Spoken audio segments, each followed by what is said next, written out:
dormono tutti. L'ora più bella, il mio divano, il mio salone, i miei amici, le mie passioni, i miei orologi, i miei pezzi di ferro, lo snazzicamento sul web ancora un po' prima di andare in diagonale.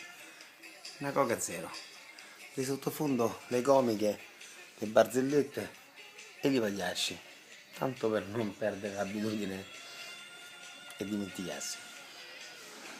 Quel bastardo di nonno Nanni con qualche crecherino senza strutto, senza strutto, perché noi siamo a dieta, la grande presa per il culo, e il mio pantalone da casa preferito che me l'ha regalato la Big and Bad, la grande e cattiva, musica di sottofondo, ma secondo te sto male, la giornata finisce e domani si riparte e non si muove azzurro, viva la vita.